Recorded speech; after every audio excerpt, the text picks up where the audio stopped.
Gálatas 1, 6 e 7.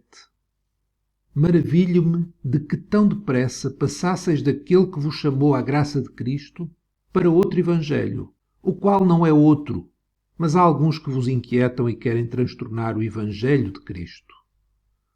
Paulo, o apóstolo Paulo, ele escreve às igrejas na região da Galácia e nesta carta aos Gálatas, Paulo, ele mostra o quão impressionado estava com aquilo que estava a acontecer nas igrejas da Galácia. Paulo estava admirado e até perturbado porque as igrejas na Galácia estavam a abraçar outro evangelho. Ele diz: maravilho-me de que tão depressa eles estavam a passar daquele que os tinha chamado à graça de Cristo para outro evangelho. E nós podemos perguntar como é que pessoas que ouviram da boca do apóstolo Paulo o evangelho estavam agora a acreditar em outro evangelho. E devemos pensar que se foi possível para aquelas pessoas aceitarem outro evangelho, pessoas essas que ouviram da própria boca do apóstolo Paulo o verdadeiro evangelho, se essas pessoas se desviaram tão depressa, nós também podemos correr esse risco. Isso também é possível para nós hoje, muito mais ainda. Neste texto podemos ter algumas pistas do que é este outro evangelho, para que possamos ficar cada vez mais firmes no verdadeiro evangelho, o evangelho de Cristo. Em primeiro lugar, Paulo diz que não existe outro evangelho, o qual não é outro. O evangelho é exclusivo, único. Nada lhe pode ser acrescentado ou retirado.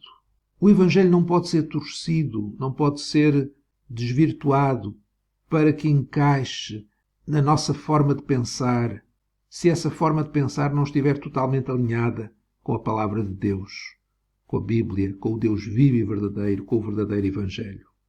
Em segundo lugar, vemos que o evangelho é para quem foi chamado. Maravilho-me de que tão depressa passasseis daquele que vos chamou. Deus nos chamou. Não foi algo que nós descobrimos com a nossa inteligência, com a nossa capacidade. Aliás, estávamos mortos espiritualmente. E teve de ser Deus, o Deus que disse que das trevas resplandecesse a luz, lá no Gênesis, teve de ser Deus a resplandecer nos nossos corações para que víssemos a sua glória na face do Senhor Jesus Cristo. Se abraçássemos outro evangelho, estaríamos a atender a outra chamada, à chamada de outra pessoa essa que queria que nós a seguíssemos. É por isso que Paulo diz: mas há alguns que vos inquietam e querem transtornar o evangelho de Cristo. Havia alguns que queriam que os Gálatas os seguissem, mas quem prega o verdadeiro evangelho não está nem um pouco preocupado em que quem ouve a sua pregação o siga a si.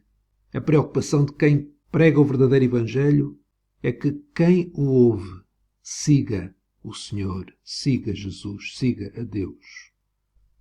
E finalmente uma última coisa que podemos aprender é que o evangelho é na graça de Cristo. Aquele que vos chamou à graça de Cristo ou na graça de Cristo. O evangelho não é nas obras para que ninguém se glorie. Outro evangelho vai sempre colocar a graça de Cristo ao lado de mais alguma coisa.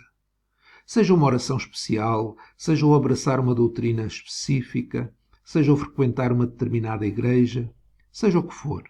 O outro evangelho, que não é evangelho, ele coloca sempre a graça de Cristo ao lado de mais alguma outra coisa.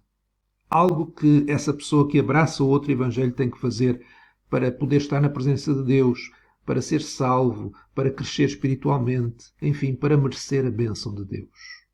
A forma de conhecer e permanecer no evangelho verdadeiro é cada dia pensar nele. A forma de conhecer e permanecer no evangelho é aprofundarmos-nos nele, vivendo pela graça revelada por esse evangelho, a graça de Deus, e assim viver para a glória de Deus.